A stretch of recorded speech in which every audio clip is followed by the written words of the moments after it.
سورہ بقرہ کے چھٹے رکوع کا آغاز ہے۔ سورہ بقرہ کی آیت نمبر 47 میں ارشاد ہے، یا بنی اسرائیل اذکروا، اے اولاد یعقوب یاد کرو، نعمتی التی انعمت علیکم، میرا وہ احسان جو میں نے تم پر کیا، وَأَنِّي فَضَّلْتُكُمْ عَلَى الْعَالَمِينَ، اور یہ کہ اس سارے زمانے پر تمہیں بڑائی دی، فضیلت دی۔ یعنی اے اولاد یعقوب میرا وہ احسان یاد کرو جو میں نے تم پر کیا ہے، اور اس بات کو یاد کرو کہ میں نے تم کو اس زمانے کے تمام لوگوں پر فضیلت دی تھی۔ اس آیت میں یا بنی اسرائیل اذکروا نعمتی التی انعمت علیکم کو دوبارہ اس لیے ذکر فرمایا تاکہ یہودیوں پر حجت مزید پختہ ہو جائے اور نبی اکرم صلی اللہ علیہ وآلہ وسلم کی اتباع چھوڑنے پر انہیں ڈرایا جائے۔ آخر میں جو فرمایا وَأَنِّي فَضَّلْتُكُمْ عَلَى الْعَالَمِينَ، اس سے مراد یہ ہے کہ میں نے تمہیں تمہارے زمانے کے جہانوں پر فضیلت دی۔ یہ فضیلت اگرچہ یہودیوں کے باپ داداؤں کے حق میں تھی، لیکن بہرحال باپ داداؤں کی فضیلت سے بیٹوں کو بھی شرف اور مقام حاصل ہوتا ہے، اس لیے بیٹوں کو اس فضیلت کے یاد کرنے کا حکم فرمایا۔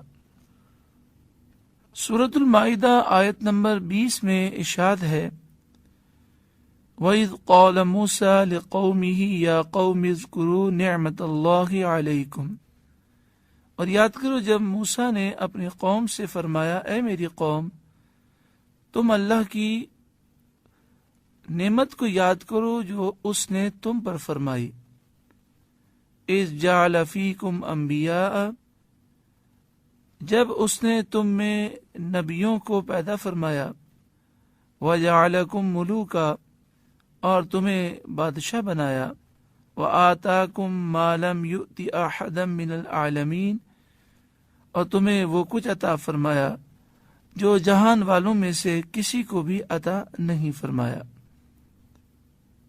بنی اسرائیل کی فضیلت اپنے زمانے میں تھی، لیکن جب نبی اکرم صلی اللہ علیہ وآلہ وسلم تشریف لے آئے تو حضور صلی اللہ علیہ وآلہ وسلم کے صدقے سرکار دو عالم صلی اللہ علیہ وآلہ وسلم کی امت تمام امتوں سے افضل و اعلیٰ ہے، جیسا کہ سورہ آل عمران آیت نمبر 110 میں ارشاد ہے، کنتم خیر امت اخرجت للناس، جتنی امتیں لوگوں میں ظاہر ہوئیں ان میں تم سب سے بہتر امت ہو۔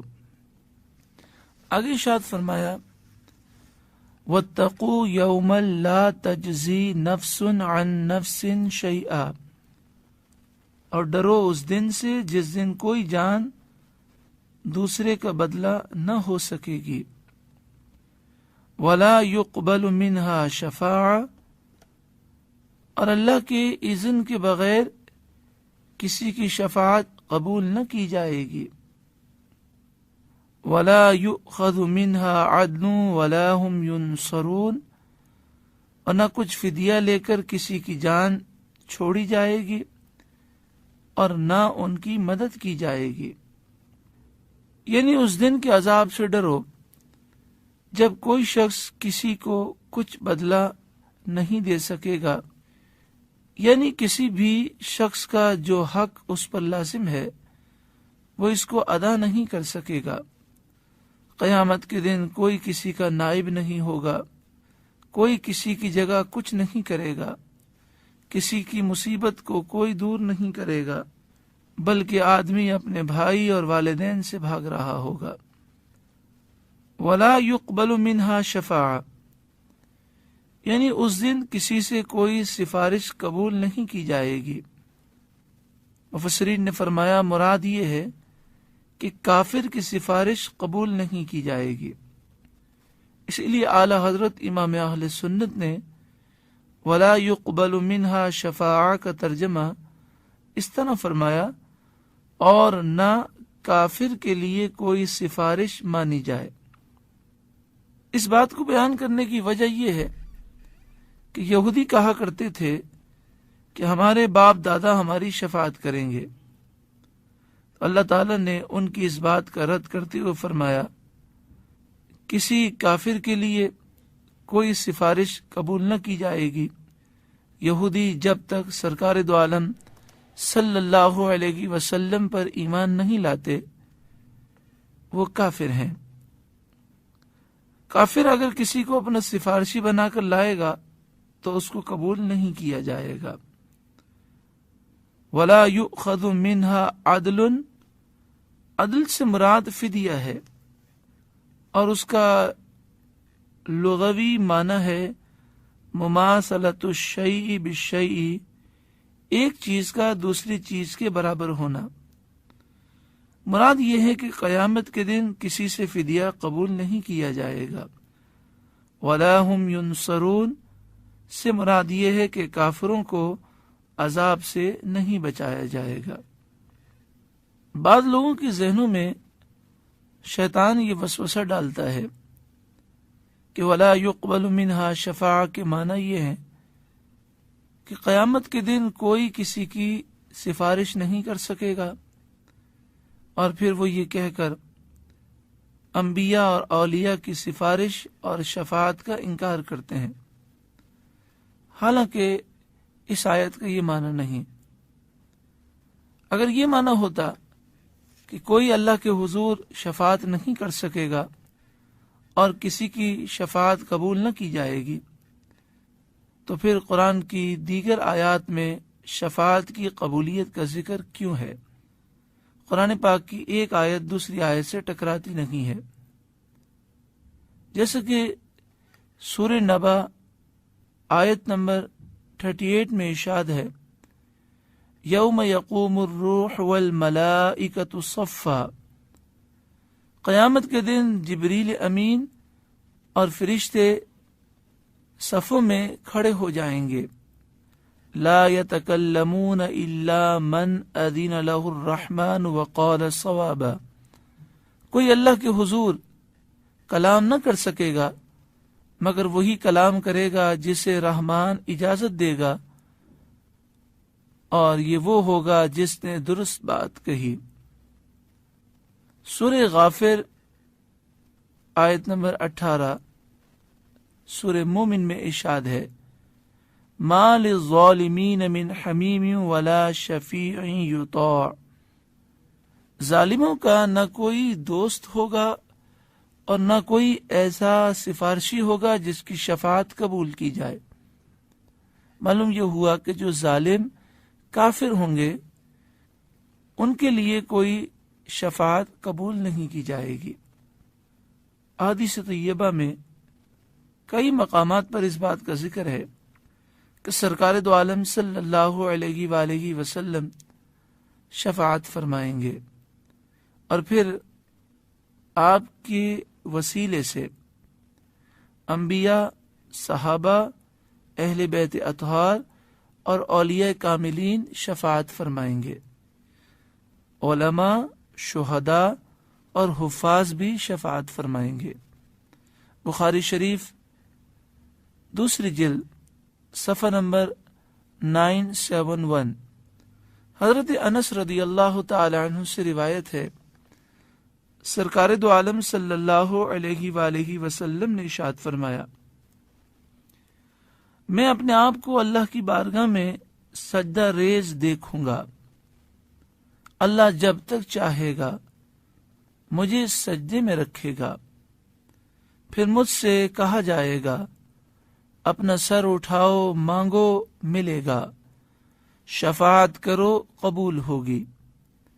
پھر میں اپنے رب کی وہ حمد کروں گا جو اللہ مجھے اس وقت تعلیم دے گا، پھر میں شفاعت کروں گا، پھر میرے لیے ایک حد مقرر کی جائے گی، پھر میں گناہگاروں کو جہنم سے نکال کر جنت میں داخل کروں گا، پھر میں دوبارہ سجدہ کروں گا اور پھر شفاعت کروں گا 3 یا 4 بار، حتیٰ کہ جہنم میں صرف وہ لوگ رہ جائیں گے جن کو قرآن نے روک لیا ہے۔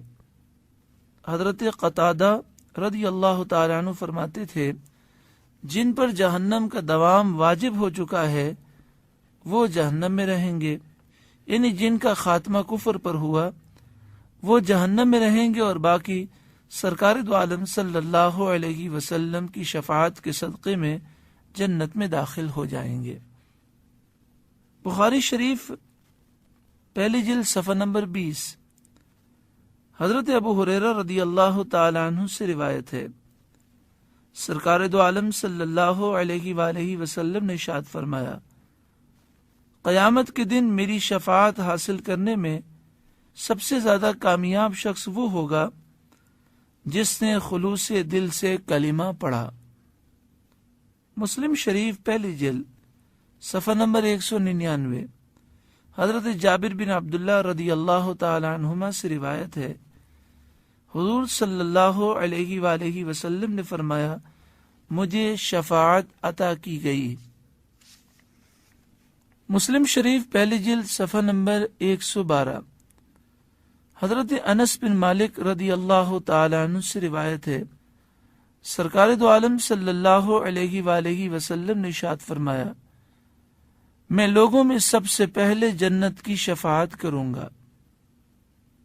ترمذی شریف صفحہ نمبر 351۔ حضرت انس بن مالک رضی اللہ تعالی عنہ راوی ہیں، سرکار دو عالم صلی اللہ علیہ وآلہ وسلم نے ارشاد فرمایا، میں اپنی امت کے گناہ کبیرہ کرنے والوں کی شفاعت کروں گا۔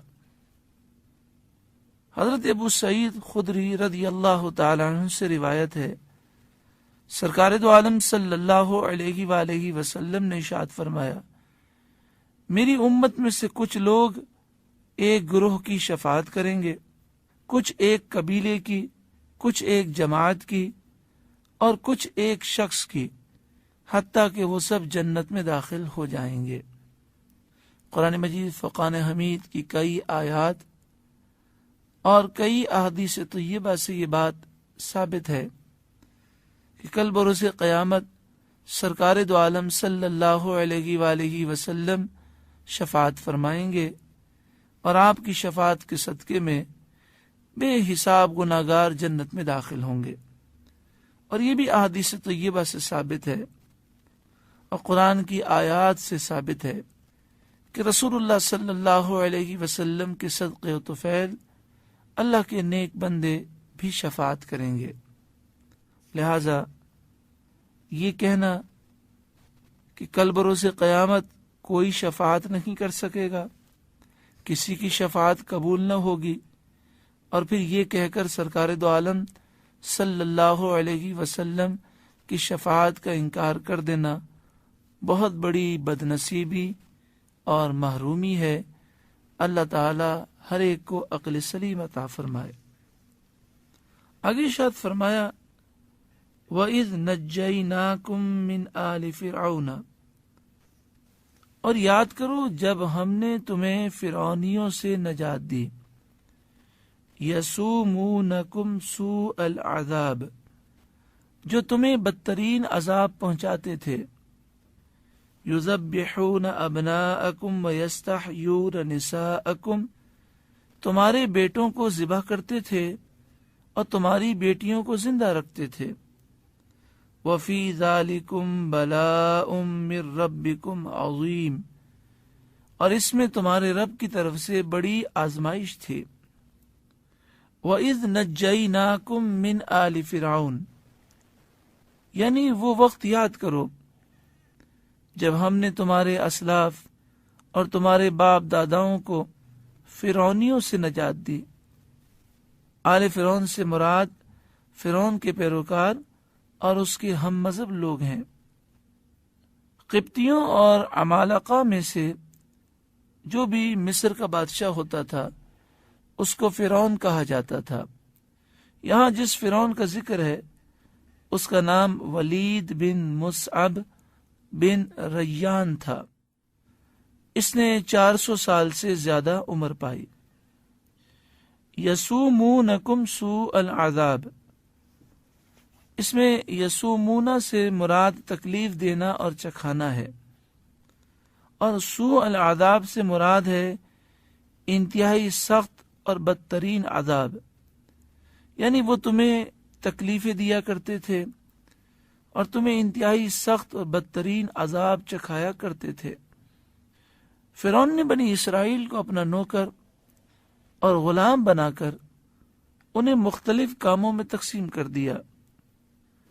ایک قسم لوگوں کی وہ تھی جو تعمیرات اور کھیتی باڑی کرتی تھی، اور ایک قسم وہ تھی جو فرعون کی خدمت پر مامور تھی. اور جو لوگ کسی کام میں نہیں ہوتے تھے ان پر جزیہ اور ٹیکس عائد کیا گیا تھا. حضرت ابن وہب بیان کرتے ہیں کہ فرعون کے کام مختلف قسم کے لوگوں کے سپرد تھے. جو طاقتور لوگ تھے وہ پہاڑوں سے ستون اتار کر لاتے تھے، جس سے ان کے ہاتھ اور گردنیں زخمی ہو گئیں، اور ان ستونوں کو کاٹنے اور انہیں منتقل کرنے کی وجہ سے ان کی پیٹھیں جھک گئیں. دوسری قسم ان لوگوں کی تھی جو پتھر اور گارا لاتے تھے اور فرعون کے لیے محلات تعمیر کیا کرتے تھے. ایک گروہ ان لوگوں کا بھی تھا جو اینٹیں بناتے اور پکاتے تھے، اور ایک گروہ ان لوگوں کا تھا جو بڑھئی اور لوہار تھے. باقی جو کمزور لوگ تھے ان پر ٹیکس عائد کیا جاتا تھا جسے وہ روزانہ ادا کیا کرتے تھے، اور جو شخص سورج غروب ہونے سے پہلے ٹیکس ادا نہ کر پاتا اس کے ہاتھ گردن کے ساتھ 1 مہینے تک باندھ دیے جاتے. عورتیں ریشم کاتنے اور اس کو بننے کا کام کرتی تھیں. سورہ قصص آیت نمبر 4 میں ارشاد ہے، ان فرعون علا فی الارض، بے شک فرعون نے زمین میں سرکشی کی، وجعل اہلہا شیعا یستضعف طائفة منہم، اور اس نے اہل زمین میں الگ الگ گروہ کر کے ان میں ایک گروہ یعنی بنی اسرائیل کو کمزور رکھا تھا. یذبحون ابناءکم ویستحیون نساءکم، وہ تمہارے بیٹوں کو ذبح کرتے اور تمہاری بیٹیوں کو زندہ چھوڑتے. مفسرین نے بیان کیا کہ فرعون نے خواب میں دیکھا کہ بیت المقدس سے ایک آگ اٹھی اور اس نے پورے مصر کو گھیر لیا، اور بنی اسرائیل کے علاوہ ہر قبطی یعنی فرعونی کو اس آگ نے جلا دیا. فرعون اس خواب کو دیکھ کر دہشت زدہ ہو گیا. اس نے نجومیوں سے اس کی تعبیر معلوم کی. انہوں نے بتایا کہ ایک ایسا بچہ پیدا ہوگا جس کے ہاتھوں تیری ہلاکت ہوگی اور تیری بادشاہت کا زوال ہوگا. یہ تعبیر سن کر فرعون نے حکم جاری کر دیا کہ بنی اسرائیل میں جو لڑکا پیدا ہو اس کو قتل کر دیا جائے، اور اس کام کے لیے اس سے دودھ پلانے والی عورتوں کو مقرر کر دیا جو اس کام کو انجام دیتی تھیں. یہاں تک کہ فرعون نے 70,000 بچے مروا دیے. دوسری طرف بنی اسرائیل کے بوڑھے ایک ایک کر کے مرنے لگے. فرعونی سردار فرعون کے پاس آ کر کہنے لگے، بنی اسرائیل پر تو موت آ گئی، ان کے چھوٹوں کو تم ذبح کر دیتے ہو اور بڑے مرے جا رہے ہیں. اگر یہ معاملہ اسی طرح جاری رہا تو سارے کام ہمیں کرنے پڑ جائیں گے. تو فرعون نے حکم جاری کیا 1 سال بچے ذبح کیے جائیں اور 1 سال چھوڑ دیے جائیں. چنانچہ جس سال ذبح نہیں ہونا تھا اس سال حضرت ہارون کی ولادت ہوئی، اور جو سال ذبح کا تھا اس میں حضرت موسیٰ علیہ السلام کی ولادت ہوئی۔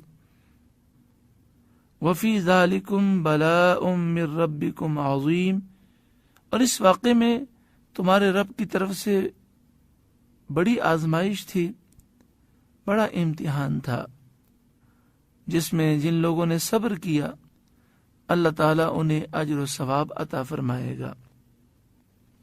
آگے ارشاد فرمایا وَإِذْ فَرَقْنَا بِكُمُ الْبَحْرَ، اور یاد کرو جب ہم نے تمہارے لیے سمندر کا پانی چیر دیا، پھاڑ دیا۔ فَأَنْجَيْنَاكُمْ وَأَغْرَقْنَا آلَ فِرْعَوْنَ، پھر ہم نے تمہیں نجات دی اور فرعون اور اس کے ماننے والوں کو غرق کر دیا۔ وَأَنْتُمْ تَنْظُرُونَ، اس حال میں کہ تم دیکھ رہے تھے، یعنی تمہاری آنکھوں کے سامنے فرعونیوں کو اور فرعون کو ہم نے غرق کر دیا۔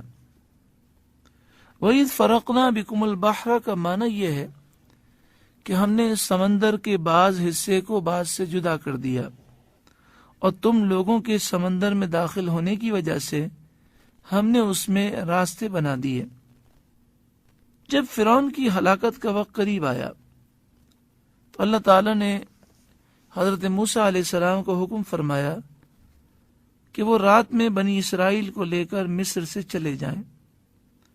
موسیٰ علیہ السلام نے اپنی قوم کو حکم دیا کہ وہ صبح تک گھروں میں چراغ جلائے رکھیں اور فرعونیوں سے زیورات ادھار لے لیں تاکہ وہ زیورات ان کے پاس رہیں، یا پھر مال کی وجہ سے فرعونی بھی پیچھے پیچھے آئیں گے۔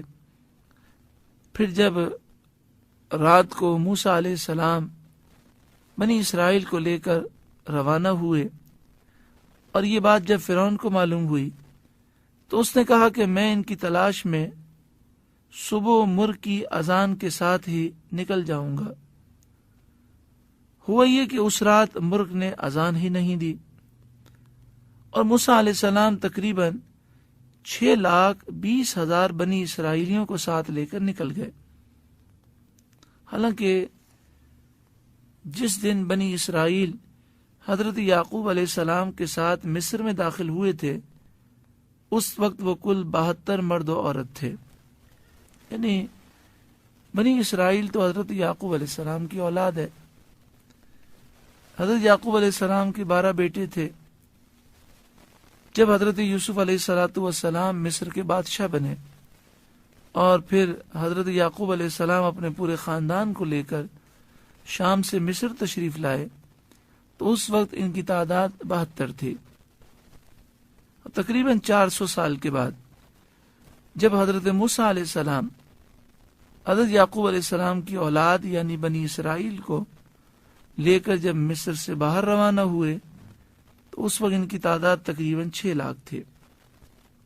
حضرت موسیٰ علیہ السلام نے بنی اسرائیل سے کہا، حضرت یوسف علیہ السلام نے اپنے وصال کے وقت اپنے بھائیوں سے عہد لیا تھا کہ وہ مصر سے اس وقت تک نہ نکلیں جب تک اپنے ساتھ اپنے بھائی حضرت یوسف کو نہ لے لیں۔ پھر یہ فرما کر حضرت موسیٰ علیہ السلام نے ان سے حضرت یوسف علیہ السلام کی قبر کے بارے میں پوچھا تو ان میں سے کسی کو اس کا علم نہیں تھا۔ سو حضرت موسیٰ علیہ السلام یہ آواز لگاتے ہوئے کھڑے ہو گئے کہ جو شخص بھی حضرت یوسف علیہ السلام کی قبر سے واقف ہے اس کو میں اللہ کی قسم دیتا ہوں کہ وہ مجھے ان کی قبر بتا دے۔ ایک بڑھیا نے یہ آواز سن لی۔ اس نے حضرت موسیٰ علیہ السلام سے کہا کہ اگر میں آپ کو حضرت یوسف علیہ السلام کی قبر بتا دوں تو کیا آپ مجھے وہ چیز دے دیں گے جو میں آپ سے مانگوں؟ تو حضرت موسیٰ علیہ السلام نے انکار کیا اور فرمایا، جب تک میں اپنے رب سے اس کے بارے میں نہ پوچھ لوں اس وقت تک میں جواب نہیں دے سکتا۔ اللہ تبارک و تعالی نے حکم فرما دیا کہ اس بڑھیا کو وہ دے دو جو وہ مانگ رہی ہے۔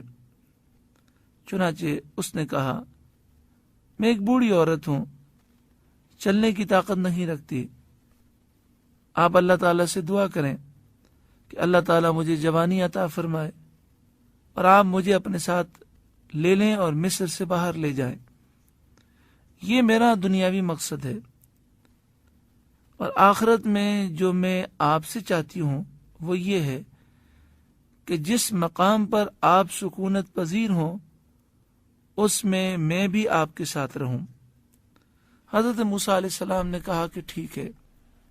پھر اس بڑھیا نے بتایا کہ حضرت یوسف علیہ السلام کی قبر دریائے نیل میں پانی کے بیچ میں ہے۔ اب اللہ تعالیٰ سے دعا کریں کہ وہ ان کی قبر سے پانی کو ہٹا دے۔ حضرت موسیٰ علیہ السلام نے دعا کی تو اللہ تعالیٰ نے وہاں سے پانی ہٹا دیا۔ یہاں پر یہ وضاحت سمجھ لیں کہ جب حضرت یوسف علیہ السلام مصر کے بادشاہ تھے اور پھر جب آپ کا وصال ہوا تو اہل مصر میں اختلاف ہوا کہ حضرت یوسف علیہ السلام کی قبر کہاں بنے۔ پھر اس پر اتفاق ہوا سنگ مرمر کے ایک صندوق میں رکھ دیا جائے اور دریائے نیل میں ڈال دیا جائے تاکہ اس صندوق سے پورا پانی بابرکت ہو اور پورا مصر اس سے برکتیں حاصل کرے۔ پھر حضرت موسیٰ علیہ السلام نے اس جگہ کو کھود کر حضرت یوسف علیہ السلام کو نکالا جو کہ سنگ مرمر کے ایک صندوق میں تھے، ان کو اپنے ساتھ لیا اور شام لے جا کر دفنا دیا۔ پھر فرعون بنی اسرائیل کی تلاش میں 1,07,00,000 افراد کا لشکر لے کر نکلا۔ اس بات کو تفسیر خازن میں صاحب خازن نے لکھا۔ پھر فرماتے ہیں جس میں دیگر رنگوں کے علاوہ 70,000 کالے گھوڑے بھی شامل تھے۔ حضرت علامہ علاء الدین علی بن محمد بن ابراہیم البغدادی المعروف بالخازن، جن کا سنہ وصال 741 ہجری ہے، آپ فرماتے ہیں فرعون بڑی جماعت میں تھا، حامان لشکر کے اگلے حصے میں تھا۔ ایک روایت اس طرح بھی ہے کہ فرعون 70 لاکھ افراد کی جماعت میں تھا، اس کے آگے 10 کروڑ تیر انداز اور 10 کروڑ جنگجو تھے، اور 10 کروڑ ایسے افراد تھے جو لوہے کے گرز لیے ہوئے تھے۔ ادھر بنی اسرائیل چلتے چلتے سمندر تک پہنچے، پانی بہت ہی زیادہ تھا۔ جب سورج روشن ہوا تو اچانک دیکھتے ہیں کہ فرعون اپنے لشکر سمیت چلا آ رہا ہے۔ یہ پریشان ہو کر کہنے لگے، اے موسیٰ، ہم سے جو آپ نے وعدہ کیا تھا وہ کہاں ہے؟ اب ہم کیا کریں؟ یہ فرعون ہمارے پیچھے چلا آ رہا ہے، اگر اس نے ہمیں پکڑ لیا تو وہ ہمیں قتل کر ڈالے گا، اور سامنے سمندر ہے، اس میں اگر ہم داخل ہوئے تو ڈوب جائیں گے۔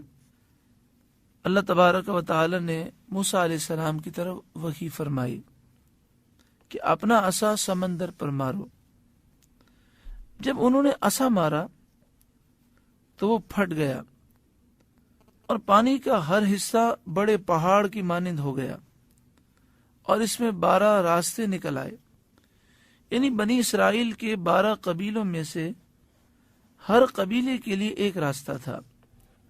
پانی کا حال یہ تھا کہ ہر 2 راستوں کے درمیان پہاڑ کی مانند بلند تھا، اور مزید یہ کہ اللہ تعالیٰ نے سمندر کی گہرائی میں ہوا اور دھوپ کو بھیج دیا جس سے وہ خشک ہو گیا، اور بنی اسرائیل سمندر میں گھس گئے۔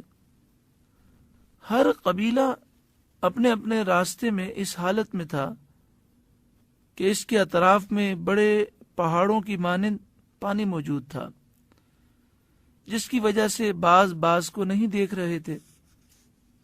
انہیں خوف ہوا اور ہر قبیلے کے افراد کہنے لگے کہ ہمارے بھائی ہلاک ہو گئے۔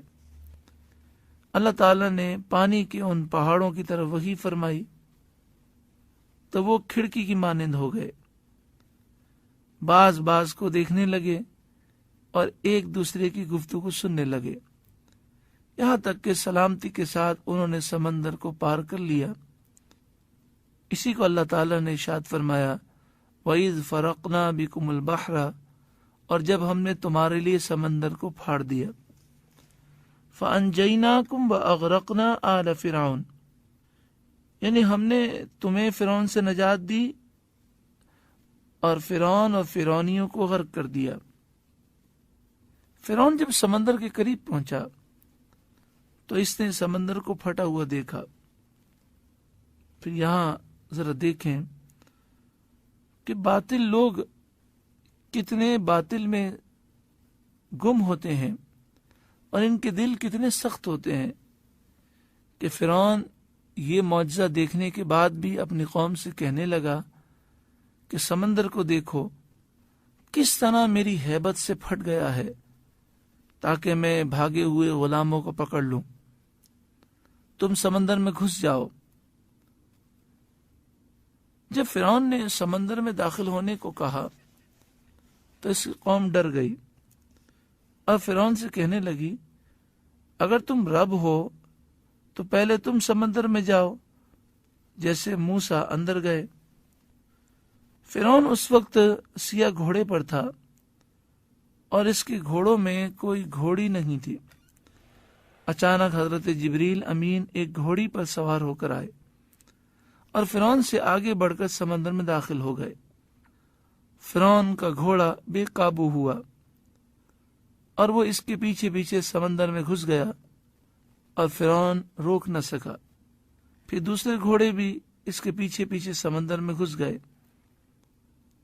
حضرت میکائیل ایک گھوڑے پر سوار ہو کر آئے اور فرعونیوں کو یہ کہتے ہوئے پیچھے سے ہانکنے لگے کہ جاؤ اپنے ساتھیوں کے ساتھ مل جاؤ۔ وہ آگے بڑھنے لگے یہاں تک کہ سارے فرعونی سمندر میں گھس گئے اور حضرت جبریل امین باہر آ گئے۔ فرعونیوں کے پہلے گروہ نے باہر نکلنے کا ارادہ کیا، اللہ تعالیٰ نے سمندر کو حکم فرمایا کہ وہ ان کو پکڑ لے، سو سمندر ان پر موجیں مارنے لگا اور اس نے سارے فرعونیوں کو غرق کر دیا۔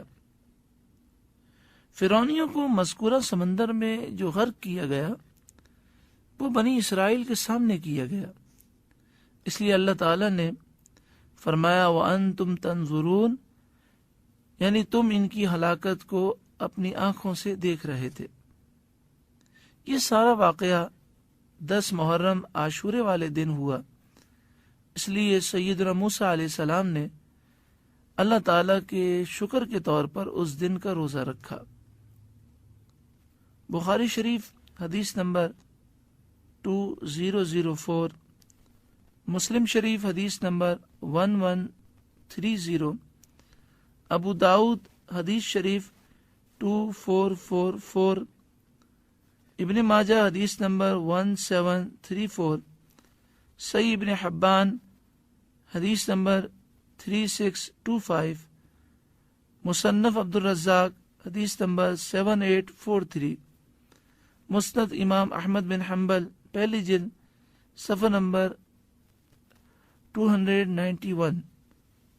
حضرت عبداللہ بن عباس رضی اللہ تعالی عنہما بیان کرتے ہیں کہ رسول اللہ صلی اللہ علیہ وآلہ وسلم جب مدینہ منورہ تشریف لائے تو یہودیوں کو یوم عاشورہ یعنی 10 محرم کا روزہ رکھتے ہوئے پایا۔ رسول اللہ صلی اللہ علیہ وسلم نے یہودیوں سے پوچھا کہ اس دن میں کیا خاص بات ہے جس میں تم روزہ رکھتے ہو؟ انہوں نے کہا یہ بہت عظیم دن ہے، اس میں اللہ تعالیٰ نے موسیٰ علیہ السلام اور ان کی قوم کو نجات عطا فرمائی اور فرعون اور اس کی قوم کو غرق فرما دیا۔ چنانچہ موسیٰ علیہ السلام نے شکر نعمت کے طور پر اس دن کا روزہ رکھا، اس لیے ہم بھی اس دن کا روزہ رکھتے ہیں۔ رسول اللہ صلی اللہ علیہ وسلم نے ارشاد فرمایا کہ تم لوگوں کی بنسبت موسیٰ علیہ السلام کے ہم زیادہ حقدار ہیں اور ہمارا تعلق ان کے ساتھ زیادہ ہے۔ یہ کہہ کر آپ صلی اللہ علیہ وسلم نے اس دن کا روزہ رکھا اور صحابہ کو روزہ رکھنے کا حکم فرمایا۔ اس حدیث سے جہاں یہ معلوم ہوا کہ بنی اسرائیل کو اللہ تعالیٰ نے 10 محرم الحرام کے دن نجات عطا فرمائی۔ وہاں یہ بھی معلوم ہو گیا کہ جس دن اللہ کی جانب سے کوئی خاص اور عظیم نعمت حاصل ہو اس دن خوشی منانا جائز ہے، شکر بجا لانا، روزہ رکھنا یا دیگر عبادات کرنا یہ جائز ہے۔ جیسے رسول اللہ صلی اللہ علیہ وسلم کے یوم ولادت کو عید میلاد کے طور پر منایا جاتا ہے، بہت سے احباب روزہ رکھتے ہیں، محفل میلاد منعقد کی جاتی ہیں جس میں قرآن کی تلاوت، اللہ کی حمد و ثنا، نبی اکرم صلی اللہ علیہ وسلم کے قصیدے اور نعتیں پڑھی جاتی ہیں، درس قرآن و حدیث ہوتا ہے، ذکر و دعا کی محفلیں ہوتی ہیں، صلاۃ و سلام پڑھا جاتا ہے، جلوس نکالا جاتا ہے جس میں درود و سلام اور حضور کی نعتیں پڑھی جاتی ہیں۔ یہ سب باعث برکت اور باعث ثواب ہے۔ اللہ تعالی ہر مسلمان کو اللہ کی نعمتوں پر شکر بجا لانے کی توفیق عطا فرمائے، اور سب سے بڑی نعمت رسول اللہ صلی اللہ علیہ وسلم کی آمد ہے۔ آپ کی آمد پر خوشی منانے کی اللہ ہر مسلمان کو توفیق عطا فرمائے۔ آگے ارشاد فرمایا وَإِذْ وَاعَدْنَا مُوسَىٰ 40 لَيْلَةً، اور یاد کرو جب ہم نے موسیٰ سے 40 راتوں کا وعدہ فرمایا۔ ثُمَّ اتَّخَذْتُمُ الْعِجْلَ مِن بَعْدِهِ، پھر تم نے اس کے پیچھے بچھڑے کی پوجا شروع کر دی۔ وَأَنْتُمْ ظَالِمُونَ، اور تم اپنے آپ پر ظلم کر رہے تھے۔ وَاعَدْنَا مواعدہ سے بنا ہے، یعنی باہمی ایک دوسرے سے وعدہ کرنا۔ اس آیت میں اللہ تعالی کی جانب سے وعدے کا مطلب ہے حکم دینا، اور موسیٰ علیہ السلام کی جانب سے وعدے کا مطلب ہے قبول کرنا۔ یہاں جس وعدے کا ذکر ہو رہا ہے وہ یہ ہے کہ اللہ تبارک و تعالی نے موسیٰ علیہ السلام سے وعدہ یعنی انہیں حکم فرمایا کہ وہ مقررہ وقت پر آ جائیں، اور موسیٰ علیہ السلام نے قبول فرمایا۔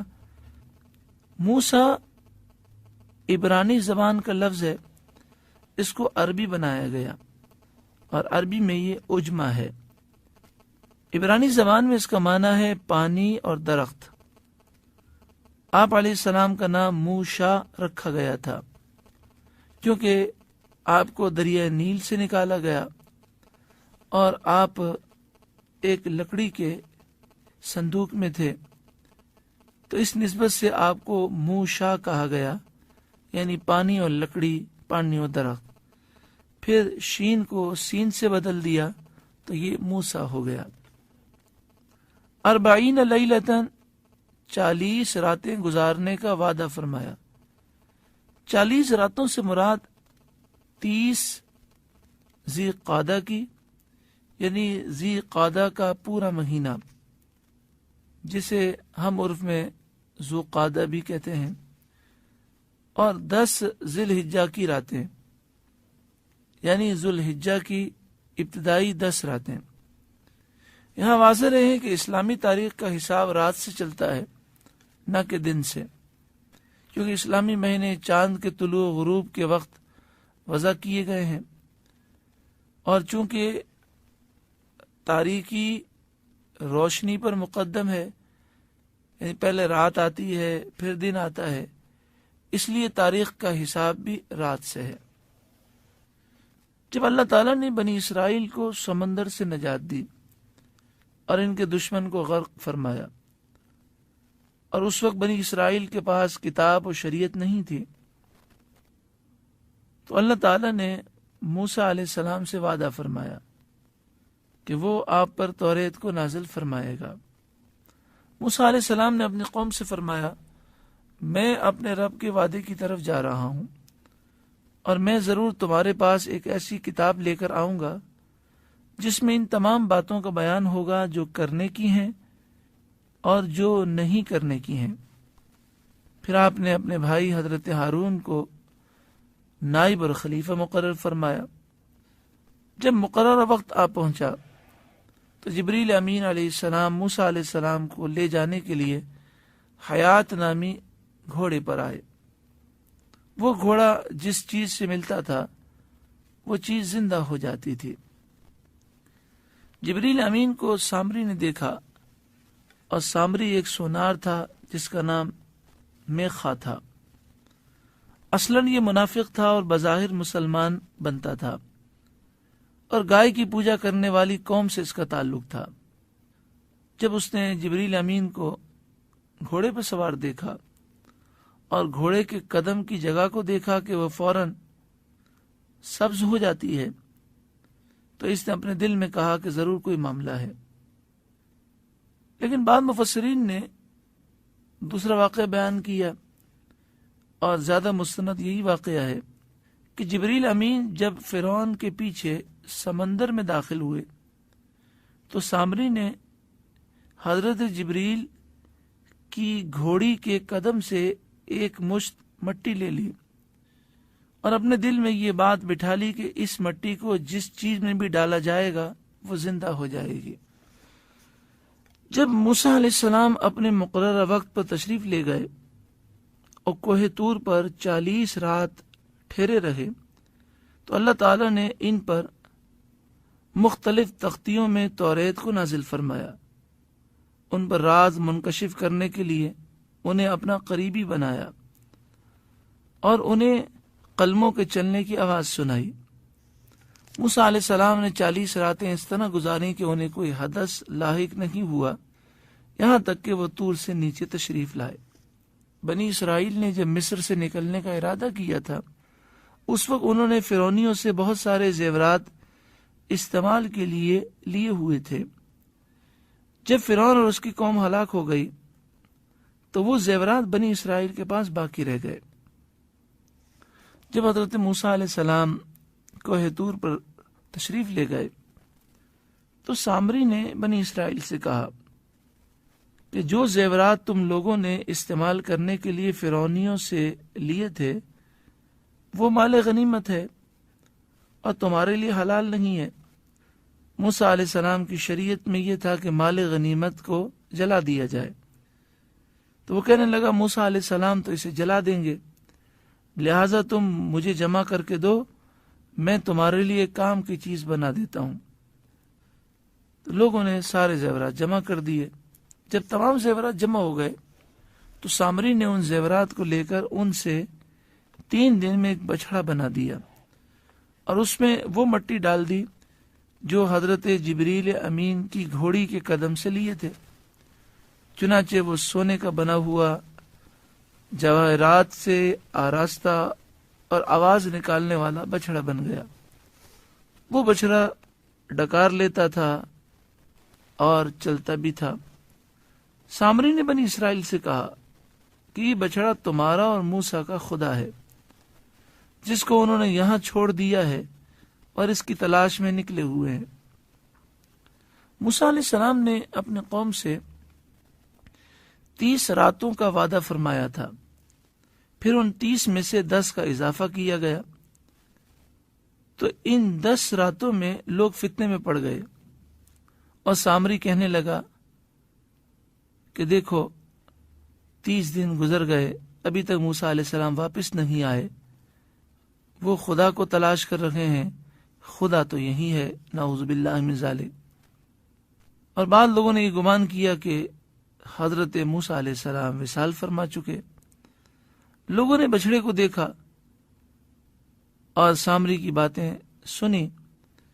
حضرت ہارون علیہ السلام اور 12,000 افراد کے علاوہ تمام لوگ بچھڑے کو پوجنے لگے اور سب ہلاک و برباد ہوئے۔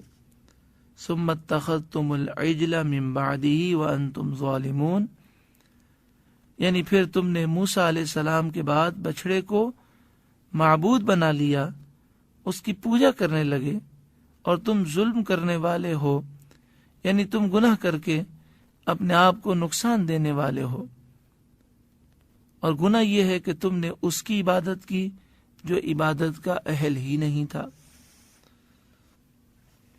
ثم عفونا عنکم من بعد ذلک، پھر بھی ہم نے تمہیں اس کے بعد معافی دی، لعلکم تشکرون، تاکہ تم ہمارا احسان مانو، شکر کرو۔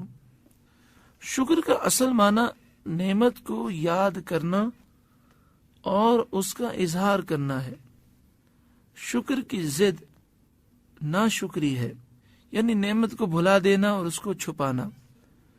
شکر 3 طرح کا ہوتا ہے۔ نمبر 1، دل کا شکر، یعنی نعمت کو یاد رکھنا۔ نمبر 2، زبان کا شکر، یعنی زبان سے نعمت کی تعریف کرنا، اس کا ذکر کرنا۔ نمبر 3، دیگر تمام اعضاء کے ذریعے شکر، یعنی جتنا نعمت کا استحقاق ہے اتنا اس پر بدلہ دینا، شریعت کی پابندی کرنا۔ شکر یہ ہے کہ خلوت اور جلوت دونوں میں تمام اعضاء کے ذریعے احکام شرعیہ کی فرما برداری کی جائے۔ شکر کی حقیقت یہ ہے کہ بندہ شکر کرنے سے عاجز ہو جائے۔ حضرت موسیٰ علیہ السلام کے حوالے سے بیان کیا جاتا ہے کہ انہوں نے اللہ کی بارگاہ میں عرض کیا، الہی تو نے مجھے کامل نعمتیں عطا فرمائیں اور ان پر مجھے شکر ادا کرنے کا حکم دیا، حالانکہ تیری نعمتوں پر میرا شکر ادا کرنا خود تیری جانب سے ایک نعمت ہے۔ سبحان اللہ، کتنی پیاری بات ارشاد فرمائی جا رہی ہے، اور کتنا پیارا ہمیں نقطہ دیا جا رہا ہے کہ ہم اللہ تعالیٰ کی نعمتوں پر جو شکر کرتے ہیں تو یہ بھی اللہ کی بہت بڑی نعمت ہے کہ اللہ نے شکر کی توفیق عطا فرمائی۔ تو موسیٰ علیہ السلام نے عرض کی، تو نے مجھے شکر کرنے کا حکم دیا اور تیری نعمتوں پر میرا شکر ادا کرنا یہ بھی تیری طرف سے ایک نعمت ہے، پھر میں اس کا شکر ادا کروں تو یہ بھی نعمت ہے۔ یعنی مراد یہ تھی کہ میں تیرا شکر ادا کرنے سے عاجز ہوں۔ تو اللہ تبارک و تعالی نے وحی فرمائی کہ اے موسیٰ، تم نے سب سے بلند علم سیکھا ہے، اور میرے بندوں کے لیے کافی ہے کہ وہ یہ یقین رکھے کہ جو نعمت اسے حاصل ہے وہ میری جانب سے ہے۔ حضرت داؤد علیہ السلام نے عرض کیا، پاک ہے وہ ذات جس نے شکر سے عاجز ہونے کے اعتراف کو بھی شکر قرار دیا ہے، جیسا کہ اس نے اپنی معرفت سے عاجز ہونے کے اعتراف کو معرفت قرار دیا۔ یعنی داؤد علیہ السلام یہ عرض کر رہے ہیں، پاک ہے وہ ذات جس کا اتنا کرم ہے کہ جو یہ اعتراف کر لے کہ میں شکر کرنے سے عاجز ہوں تو اس اعتراف کو رب العالمین نے شکر قرار دیا، اور جو اس بات کا اعتراف کر لے کہ وہ اللہ کی معرفت سے عاجز ہے، اس اعتراف کو اللہ نے معرفت قرار دیا۔ حضرت فضیل فرماتے ہیں کہ ہر نعمت کا شکر یہ ہے کہ بندہ اس نعمت کے ملنے کے بعد اللہ کی نافرمانی نہ کرے۔ بعض مفسرین نے کہا کہ نعمت کا شکر یہ ہے کہ بندہ اس کو یاد رکھے۔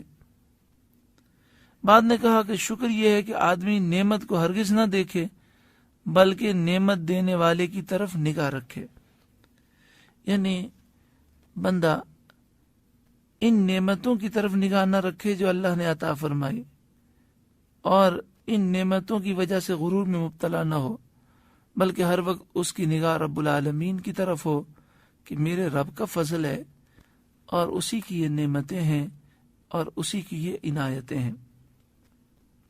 بعض مفسرین نے فرمایا کہ اپنے سے بلند مرتبے والے کا شکر یہ ہے کہ اس کی فرمانبرداری اور تعریف کی جائے، اپنے ہمسر اور مساوی کا شکر یہ ہے کہ اس کو اس کے حسن سلوک کا بدلہ دیا جائے، اور اپنے سے کمتر کا شکر یہ ہے کہ اس پر احسان و انعام اور بھلائی کی جائے۔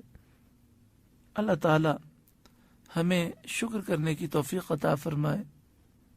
جیسا کہ آپ نے سنا، شکر کی جو پہلی اصل ہے وہ یہ کہ بندہ یہ تصور کر لے کہ میرے پاس جو نعمتیں ہیں، میری جو صلاحیتیں ہیں، میرا جو کمال ہے، اس میں میرا ذاتی کچھ بھی نہیں ہے، یہ محض رب العالمین کا فضل ہے، اس نے عطا فرمایا۔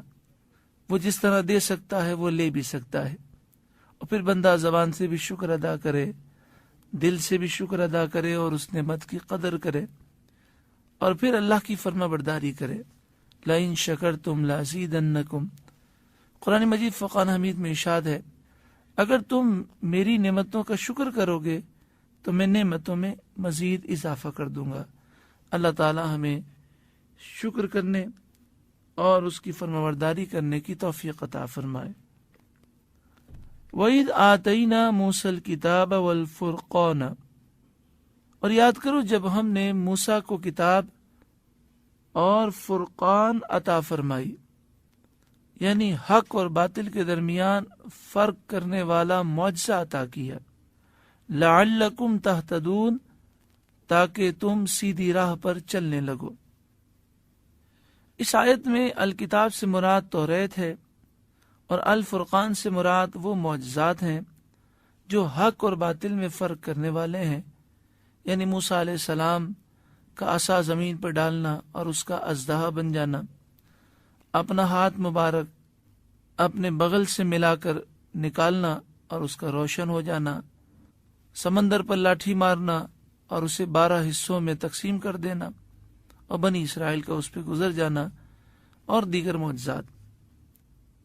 آگے ارشاد فرمایا وَإِذْ قَالَ مُوسَىٰ لِقَوْمِهِ يَا قَوْمِ، اور یاد کرو جب موسیٰ علیہ السلام نے اپنی قوم سے فرمایا اے میری قوم، انکم ظلمتم انفسکم باتخاذکم العجل، بے شک تم لوگوں نے بچھڑے کو معبود بنا کر اپنے آپ پر ظلم کیا، فتوبوا الی بارئکم، لہذا تم اپنے پیدا کرنے والے کی بارگاہ میں توبہ کرو، فاقتلوا انفسکم، اور ایک دوسرے کو قتل کرو، ذالکم خیر لکم عند بارئکم، یہ تمہارے خالق کے نزدیک تمہارے حق میں زیادہ بہتر ہے، فتاب علیکم، سو اللہ نے تمہاری توبہ کو قبول فرمایا، انہ هو التواب الرحیم، یقین وہی ہے جو بہت توبہ قبول فرمانے والا مہربان ہے۔ وَإِذْ قَالَ مُوسَىٰ لِقَوْمِهِ یا قومی، اور یاد کرو جب موسیٰ علیہ السلام نے اپنی قوم سے فرمایا اے میری قوم، اس سے مراد یہ ہے کہ جنہوں نے بچھڑے کی پوجا شروع کر دی تھی ان سے حضرت موسیٰ علیہ السلام نے فرمایا یا قومی، اے میری قوم، انکم ظلمتم انفسکم باتخاذکم العجل، بے شک تم نے بچھڑے کو معبود بنا کر اپنی جانوں پر ظلم کیا ہے۔ اس میں بچھڑے کو بنانے سے مراد یہ ہے کہ اس کو معبود بنا کر تم اس کو پوجتے ہو۔ گویا پھر ان کی قوم نے پوچھا کہ اب ہم کیا کریں؟ تو حضرت موسیٰ علیہ السلام نے فرمایا فتوبوا الی بارئکم، یعنی تم توبہ کے ذریعے اپنے خالق کی طرف لوٹ جاؤ۔ ان کی قوم نے عرض کیا ہم کیسے توبہ کریں؟ تو حضرت موسیٰ علیہ السلام نے فرمایا فاقتلوا انفسکم، تو تم آپس میں ایک دوسرے کو قتل کرو، یعنی تم میں سے جو شخص جرم سے بری ہے وہ مجرم کو قتل کر دے۔ عقید جہاں صلی اللہ علیہ وآلہ وسلم کی شریعت میں یہ ہے کہ اگر کوئی مسلمان شرک کر لے اور کسی کی پوجا کر لے تو وہ مشرک ہو جاتا ہے، مرتد ہو جاتا ہے۔ مرتد کے لیے یہ حکم ہے کہ اگر وہ اسلام قبول کر لے تو اس کی سزا معاف ہو جاتی ہے، لیکن اگر وہ اسلام قبول کرنے سے انکار کر دے تو حاکم اسلام اسے قتل کر دے گا۔ مگر موسیٰ علیہ السلام کی شریعت میں یہ تھا کہ اگر کوئی شخص مرتد ہو جائے اور پھر اسلام قبول کر لے، پھر بھی دنیاوی سزا یہ تھی کہ اسے قتل کر دیا جائے۔ ہاں، اللہ تعالیٰ اس کی توبہ قبول فرمائے گا، وہ آخرت کے عذاب اور تکلیفوں سے بچ جائے گا۔ پھر موسیٰ علیہ السلام نے فرمایا ذالکم خیر لکم عند بارئکم، یعنی قتل کرنا اور اس تکلیف کو برداشت کرنا تمہارے لیے بہتر ہے، کیونکہ موت آنی ہی آنی ہے۔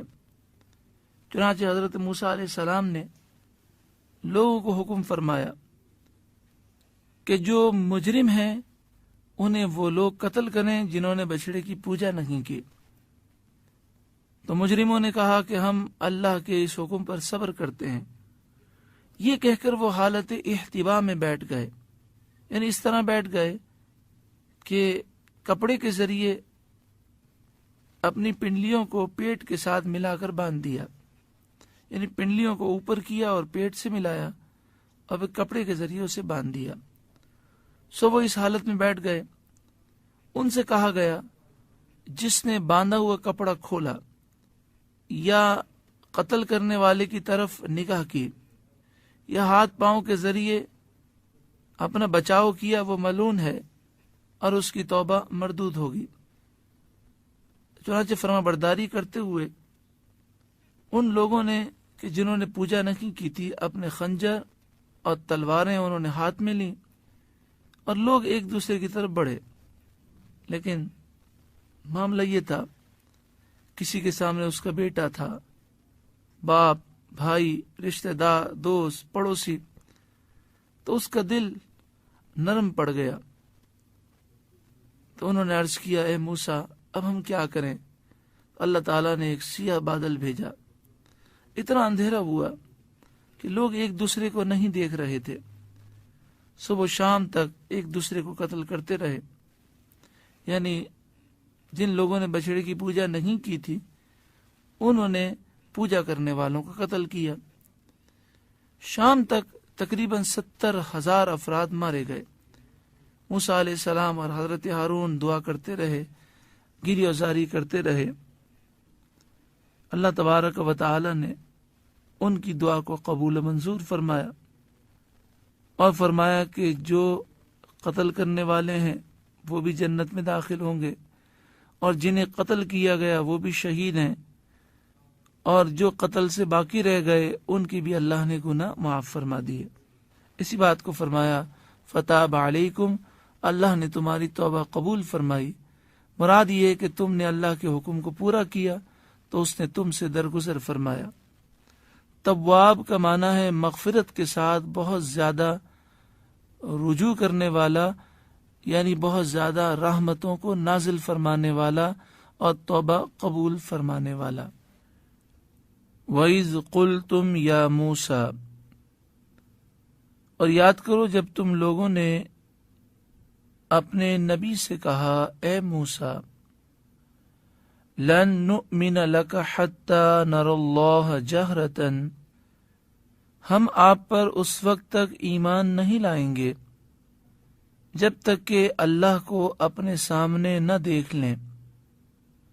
فَأَخَذَتْكُمُ الصَّاعِقَةُ، سو اس گستاخی پر تم کو بجلی کی کڑک نے آ لیا۔ وَأَنْتُمْ تَنْظُرُونَ، اور تم اس منظر کو دیکھ رہے تھے۔ لن نؤمن سے مراد یہ ہے کہ انہوں نے کہا کہ ہم ہرگز آپ کی تصدیق نہیں کریں گے، اور جہرتن سے مراد ہے کھلم کھلا، یعنی تم لوگوں نے اپنے نبی سے کہا کہ جب تک ہم اللہ تعالی کو کھلم کھلا نہ دیکھ لیں، اپنے سامنے نہ دیکھ لیں، ہم آپ کی تصدیق نہیں کریں گے۔ اس کا واقعہ یہ ہے کہ اللہ تعالی نے موسیٰ علیہ السلام کو حکم فرمایا کہ وہ بنی اسرائیل کے کچھ لوگوں کو ساتھ لے کر میرے پاس آئیں جو بچھڑے کو پوجنے پر میری بارگاہ میں معذرت کریں۔ حضرت موسیٰ علیہ السلام نے اپنی قوم کے بہترین افراد میں سے 70 افراد کو منتخب کیا اور ان سے فرمایا کہ تم روزے رکھو، خوب پاکیزگی حاصل کرو اور اپنے کپڑوں کو پاک کرو۔ جب انہوں نے ایسا کر لیا تو حضرت موسیٰ علیہ السلام اپنے رب کے وعدے کے مطابق ان لوگوں کو لے کر کوہ طور پر حاضر ہوئے۔ ان لوگوں نے موسیٰ علیہ السلام سے کہا کہ آپ ہمارے لیے دعا فرمائیے کہ ہم بھی اپنے رب کا کلام سنیں۔ حضرت موسیٰ علیہ السلام نے فرمایا کہ میں ایسا ہی کروں گا۔ جب موسیٰ علیہ السلام پہاڑ کے قریب ہوئے تو اس پہاڑ پر بادل کا ستون آیا اور پورے پہاڑ پر چھا گیا۔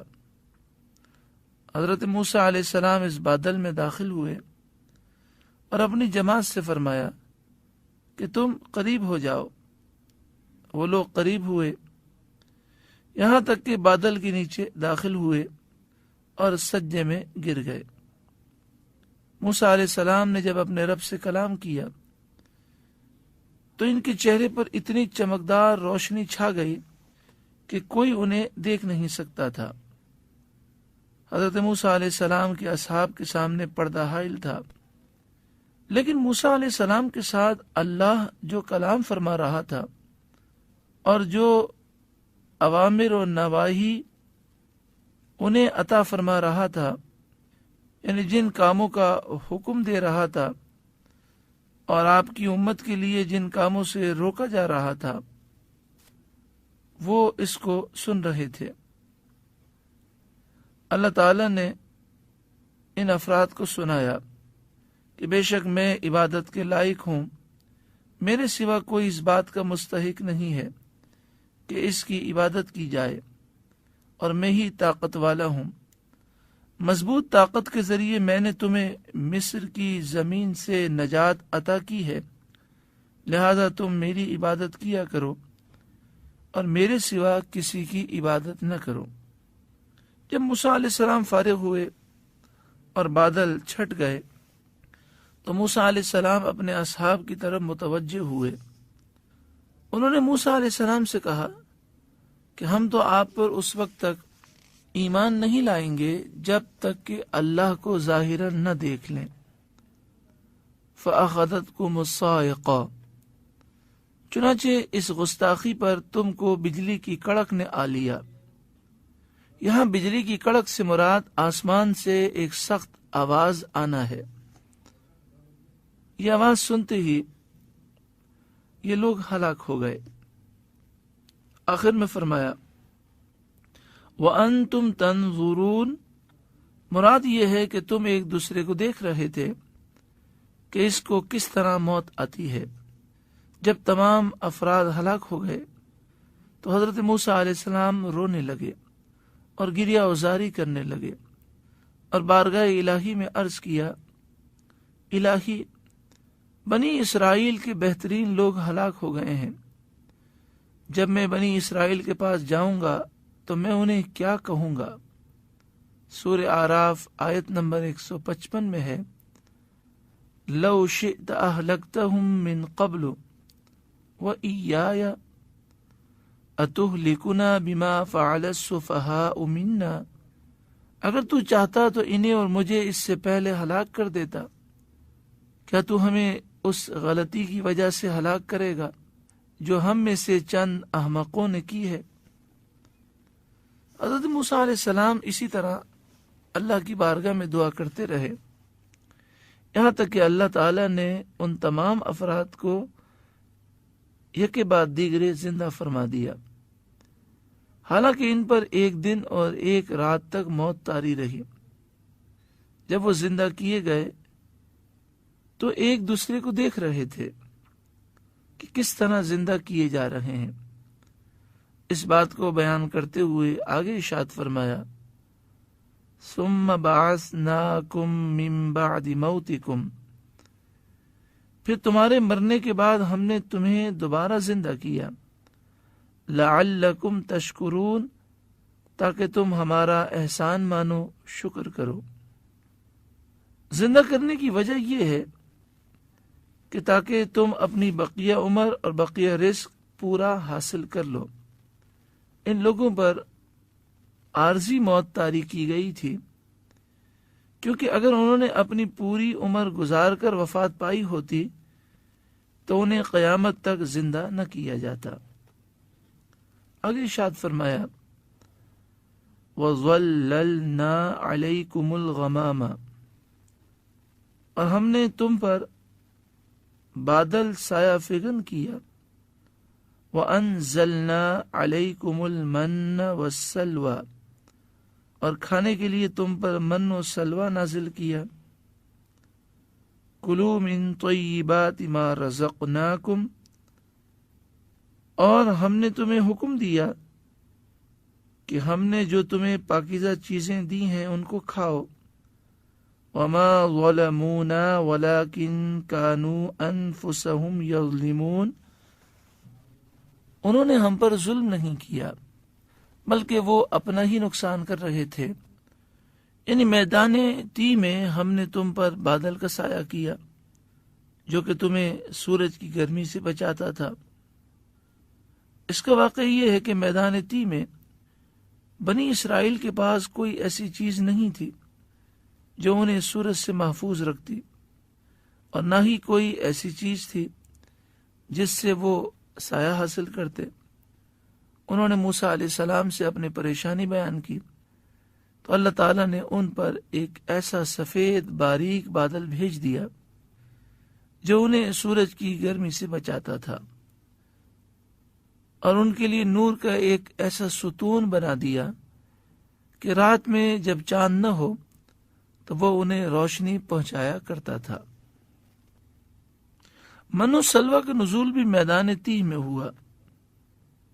من کا اصل معنی یہ ہے کہ ہر وہ چیز جو کسی محنت و مشقت کے بغیر محض اللہ تعالی اپنے فضل سے عطا فرما دے. اسی وجہ سے کھمبی کو حدیث پاک میں من کہا گیا کیونکہ وہ بھی بغیر محنت و مشقت کے محض اللہ کے فضل سے حاصل ہوتی ہے. جیسا کہ بخاری شریف حدیث نمبر 4478، مسلم شریف حدیث نمبر 2049، ترمذی شریف 2066، ابن ماجہ 3455، شرح السنہ 2890.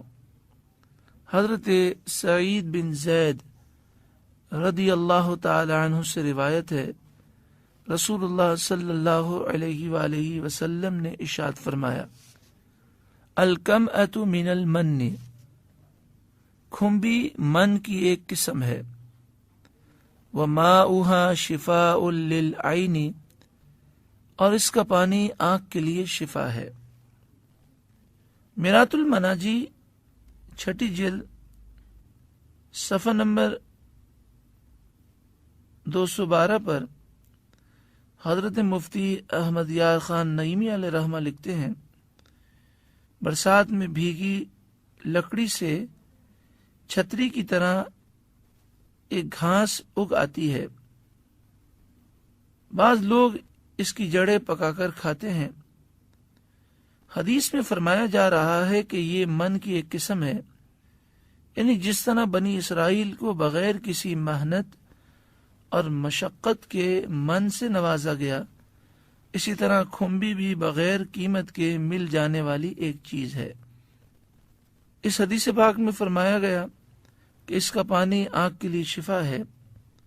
حضرت علامہ ابو العباس قرطبی، جن کا سنہ وصال 656 ہجری ہے، آپ اپنی کتاب المفہم 5ویں جلد صفحہ نمبر 324 میں فرماتے ہیں کہ آنکھ کی گرمی کو دور کرنے کے لیے خالص اس کا پانی استعمال کرنا چاہیے، اور اگر آنکھ کی کوئی اور بیماری کو دور کرنا مقصود ہو تو اس کے پانی کو کسی چیز کے ساتھ مثلا سرمے وغیرہ کے ساتھ ملا کر استعمال کرنا چاہیے.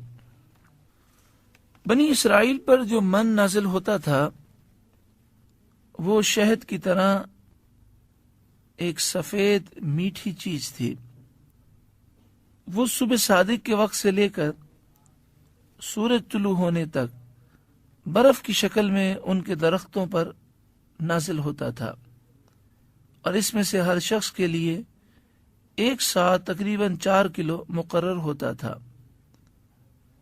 جب ایک ہی غذا کھاتے کھاتے کافی دن گزر گئے تو بنی اسرائیل نے کہا، اے موسیٰ، ہمیں تو اس من کی مٹھاس نے مار ڈالا ہے، آپ اپنے رب سے دعا کیجئے کہ وہ ہمیں گوشت کھلائے.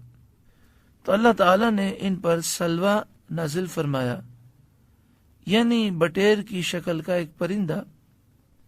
بعد نے کہا یہ بٹیر ہی تھا، اور بعد نے کہا کہ یہ زندہ آتا تھا، اور بعد نے کہا کہ یہ بھنا ہوا تیار ہو کر آتا تھا۔ اس میں سے ہر شخص اپنے ایک دن اور ایک رات کی خوراک لے لیا کرتا تھا، اور چونکہ ہفتے والے دن ان پر کچھ بھی نہیں اترتا تھا، اس لیے جمعے کے دن ہر شخص 2 دن کی خوراک لیا کرتا تھا۔ آگے ارشاد فرمایا کلوا من طیبات ما رزقناکم، یعنی ہم نے ان سے کہا کہ جو کچھ ہم نے تمہیں حلال چیزیں دی ہیں ان میں سے کھاؤ۔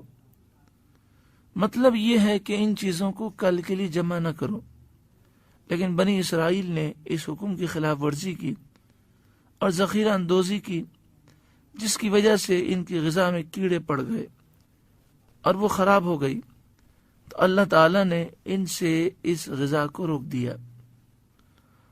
بخاری شریف حدیث نمبر 3399، مسلم شریف حدیث نمبر 1470، صحیح ابن حبان حدیث نمبر 1469، مسند امام احمد بن حنبل دوسری جلد صفحہ نمبر 315، مشکات المصابیح صفحہ نمبر 280 پر حضرت ابو ہریرہ رضی اللہ تعالی عنہ سے روایت ہے، نبی اکرم صلی اللہ علیہ وآلہ وسلم نے ارشاد فرمایا لولا بنو اسرائیل لم یخنز اللحم، اگر بنی اسرائیل نہ ہوتے تو کھانا کبھی خراب نہ ہوتا اور گوشت کبھی بدبودار نہ ہوتا۔ یعنی حدیث پاک میں یہ بیان کیا جا رہا ہے کہ بنی اسرائیل کے اس عمل سے پہلے کھانا خراب نہیں ہوتا تھا، لیکن جب انہوں نے یہ عمل کرنا شروع کیا تو اس کے بعد اب کھانا اگر ایسے ہی رکھ دیا جائے تو وہ خراب ہو جاتا ہے، گوشت میں بدبو ہو جاتی ہے۔ اگر کسی کے ذہن میں خیال پیدا ہو کہ یہ تو خرابی بیکٹیریا کی وجہ سے ہوتی ہے، تو اس کا جواب یہ ہے کہ بیکٹیریا بھی تو اللہ نے پیدا فرمائے ہیں اور وہ بھی اللہ کی مخلوق ہے۔ تو حدیث پاک سے ہم نے یہ روشنی حاصل کی کہ پہلے بیکٹیریا کا وجود نہیں تھا، یا اگر تھا تو اللہ نے انہیں کھانوں کو خراب کرنے کی قدرت نہیں دی تھی، مگر جب بنی اسرائیل نے یہ معاملہ کیا تو پھر کھانے خراب ہونے لگے۔ آگے ارشاد فرمایا وما ظلمونا، انہوں نے ہم پر ظلم نہیں کیا، مراد یہ ہے کہ انہوں نے ہمارے حق کو کم نہیں کیا، ہمیں کچھ نقصان نہیں پہنچایا، ولیکن کانوا انفسہم یظلمون، بلکہ وہ اپنا ہی نقصان کر رہے تھے، یعنی حد سے زیادہ غذا لے کر اپنے آپ کے ساتھ زیادتی کر رہے تھے، سو میرے عذاب کے مستحق ہو گئے اور اس رزق سے محروم ہو گئے جو کسی قسم کے بوجھ، دنیاوی تھکاوٹ اور اخروی حساب و کتاب کے بغیر ان پر نازل ہوا کرتا تھا۔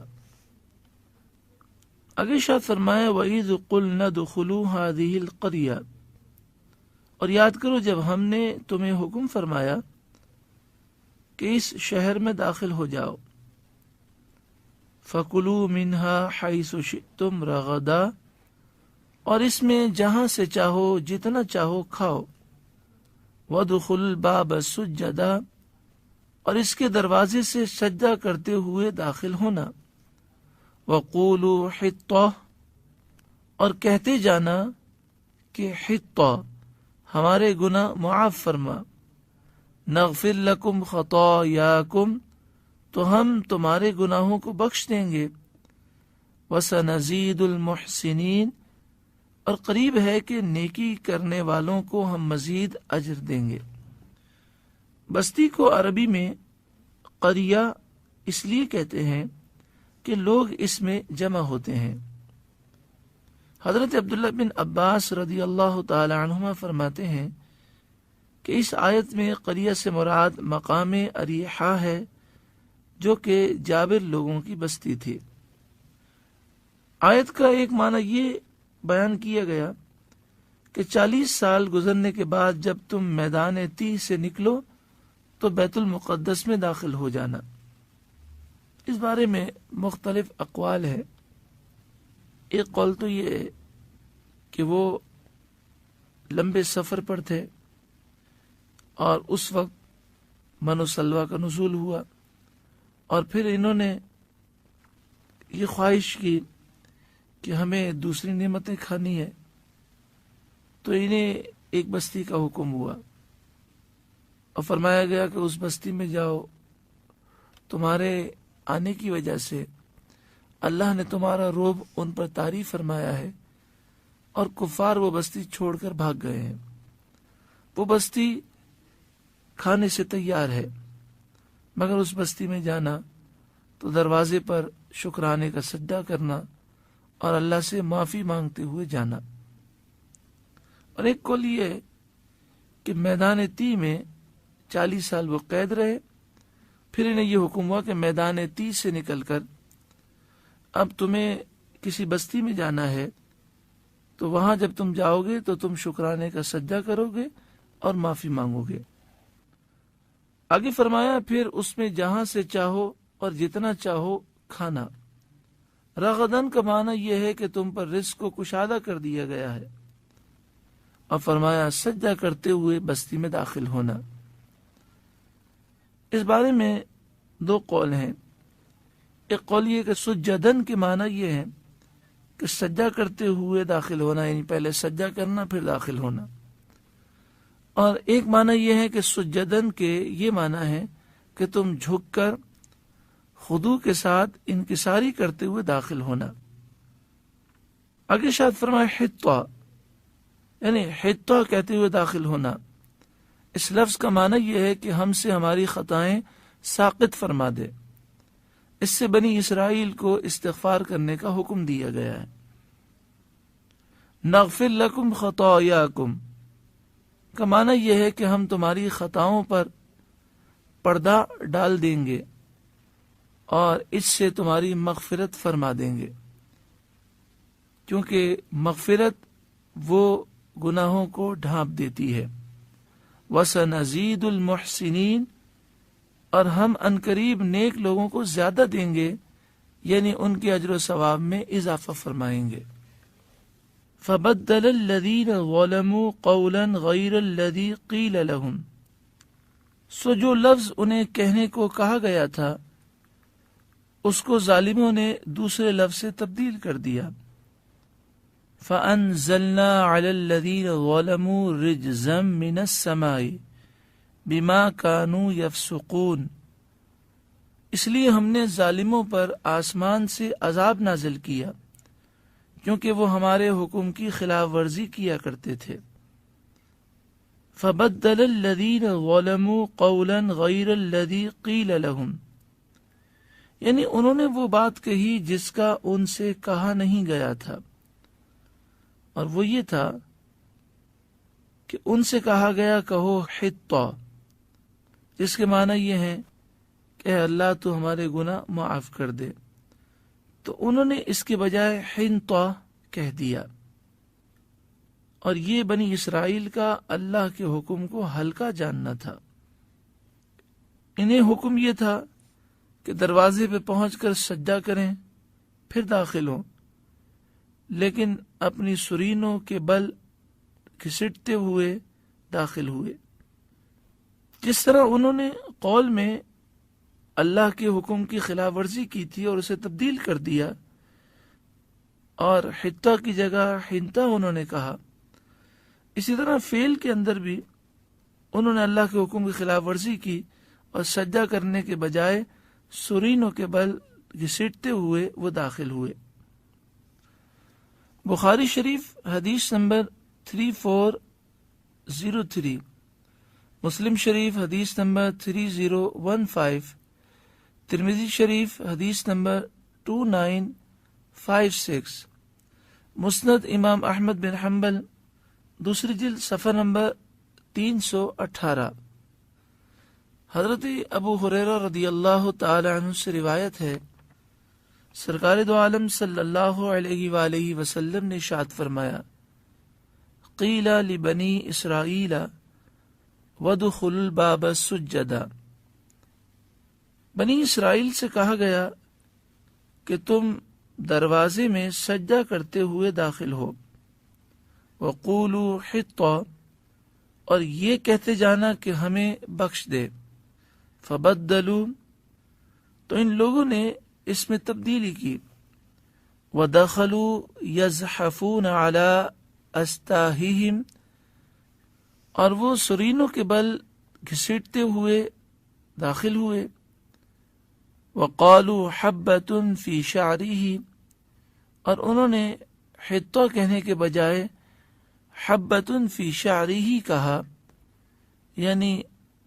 گندم کا دانہ بالی میں۔ جب انہوں نے یہ نافرمانی کی تو فرمایا، آسمان کا عذاب ہم نے ان ظالموں پر اتارا، یعنی اللہ تعالی نے طاعون کو بھیجا، اس بیماری سے ایک لمحے میں ان کے 70,000 افراد ہلاک ہو گئے، بما کانوا یفسقون، یعنی یہ سب کچھ اس وجہ سے تھا کہ وہ نافرمانی کیا کرتے تھے اور اللہ کے حکم سے باہر نکل جاتے تھے۔ محترم پیارے بھائیوں، اللہ تعالی کی بارگاہ میں ہم سچی پکی توبہ کرتے ہیں اور یہ عزم کرتے ہیں کہ اب ہم پاکیزہ زندگی گزاریں گے۔ دنیا کی زندگی بے حد مختصر ہے، گناہوں بھری زندگی کے بڑے نقصانات ہیں۔ سب سے بڑا اور اصل نقصان کا جو خطرہ ہے وہ قبر و آخرت کی زندگی میں ہے، لیکن اس کے ساتھ ساتھ گناہوں کی نحوستوں سے دنیا بھی برباد ہو جاتی ہے، پریشانیاں، مصیبتیں، آفتیں، بلائیں نازل ہوتی ہیں، سکون، چین، اطمینان چلا جاتا ہے، اور گناہوں کی وجہ سے بسا اوقات بیماریاں بھی نازل ہوتی ہیں۔ ہمیں چاہیے کہ ہم اللہ کی بارگاہ میں سچی پکی توبہ کریں، استغفار کی کثرت کریں، گناہوں سے اپنے آپ کو دور کرنے کی کوشش کریں۔ حدیث پاک میں ہے، ابن ماجہ صفحہ نمبر 290، حضرت عبداللہ بن عمر رضی اللہ تعالی عنہما راوی ہیں کہ رسول اللہ صلی اللہ علیہ وسلم نے ہماری طرف متوجہ ہو کر فرمایا، اے مہاجرین کی جماعت، 5 چیزیں ایسی ہیں جب تم ان میں مبتلا ہوگے، اور میں اس سے اللہ کی پناہ مانگتا ہوں کہ تم ان میں مبتلا ہو، تو تم پر مختلف عذاب نازل ہوں گے۔